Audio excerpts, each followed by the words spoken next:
بعد فترة من تعمقك في أي مجال سواء بتدرسه أو مجرد هواية، بتعرف إن الأمور في المجال ده مش بالبساطة اللي الناس بتعتبرها بيها، وبتاخد بالك من حاجة تانية. الأسئلة اللي الناس بتسألها لك سطحية وأحيانا بتكون غلط أساسا. مثلا لو أنت مدرب كمال أجسام ودرست كل حاجة لها علاقة بالمجال ده، من تغذية لتدريب لتصميم جداول، وبقيت مدرب وجالك ناس تشترك معاك، هتتفاجئ بنوع أسئلة بيكون بالنسبة للناس إجابتها بسيطة، وأنت شايف إن مفيش إجابة بسيطة للأسئلة دي، أو إن ده سؤال غلط أساسا وملهوش إجابة. زي سؤال هل الأكلة دي بتخسس؟ أنت كواحد دارس تغذية وعارف يعني إيه سعرات حرارية وإن مفيش أكل بيخسس لوحده، ولكن الموضوع بيكون حسبة سعرات، فبيكون بالنسبة لك ده أصلا سؤال غلط. يعني إيه أكل بيخسس؟ مفيش حاجة اسمها كده، وكلامك صح 100%. لكن هل هتقدر تشرح الكلام ده لناس ما تعرفش حاجة عن المجال اللي أنت دارسه؟ ولو شرحت هل الناس هتقدر تستوعبه؟ المشكلة كمان إن بعد الفيديو بتاعك هيظهر فيديو للمسيح الدجال طالع يقول للناس إنهم لو أخدوا معلقة خل على الريق ده هينسف الدهون اللي عندهم، ولو أنت رفيع خد معلقة عسل نحل بالسمسم وهتزيد 30 كيلو في أسبوع. فإزاي أنت هتقدر تقنع إنسان إنه يمشي على نظام غذائي طول حياته علشان يوصل لهدف، سواء كان عاوز يخس أو عاوز يزيد في الوزن، في نفس الوقت اللي واحد طلع يقول له كل اللي أنت عاوزه واشرب معلقة خل، أو في الصبح خد لك معلقة عسل وخلاص، لو عاوز تخس هتخس ولو عاوز تزيد في الوزن هتزيد وهتبقى زي الفل. والكلام ده مش في مجال الفتنس بس، الكلام ده في كل المجالات تقريبا. في الاقتصاد مثلا هتلاقي ملك الأونلاين طلع يكلمك عن إنك لو اشتركت معاه في الكورس هتشتري عربية فيراري وهتعيش في دبي. في الطب هتلاقي اللي طلع يقول لك علاج القولون اللي بقالك 30 سنة بتعاني منه هو إنك تغلي قشر بيض وتشربه على الريق. وسيبك يا عم من الدواء ده كله، ده عصابة بتتآمر عليك علشان تخليك تدفع في شريط برشام، والأمثلة مش هتخلص. وهنا بيظهر سؤال: ليه الناس بتحب إنها تصدق الخرافات وبتشك في الكلام العلمي الحقيقي مع إن العلم الحقيقي بالنسبة لك منطقي أكتر؟ هنا بتظهر المشكلة الحقيقية.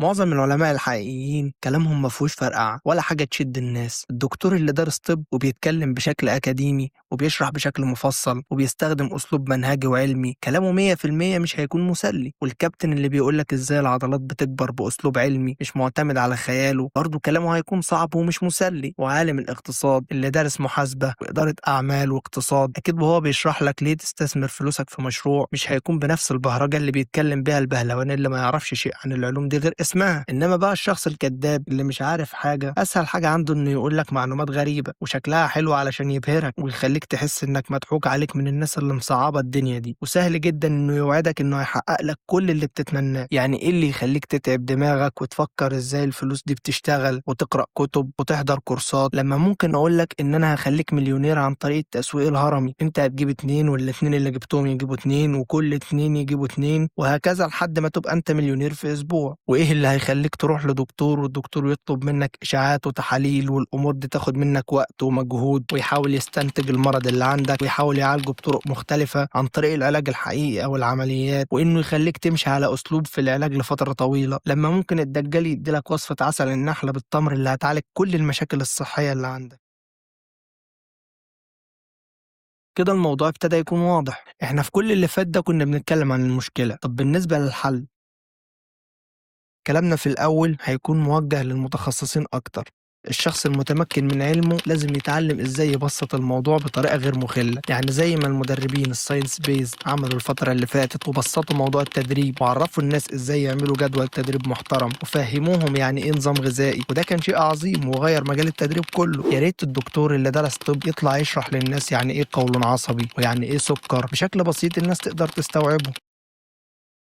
وبالنسبة للشخص العادي، طالما إنك مش هتقدر تعرف هل الشخص ده بيألف ولا بيتكلم صح، فدي شوية قواعد بسيطة ممكن تعرف بيها الشخص الكذاب.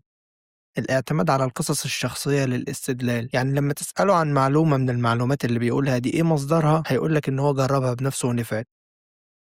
كلامه عمره ما هتلاقيه في مجلة علمية موثوقة، إنما كل كلامه هتلاقيه منتشر في السوشيال ميديا أو الكتب التجارية أو الجروبات اللي في فيسبوك.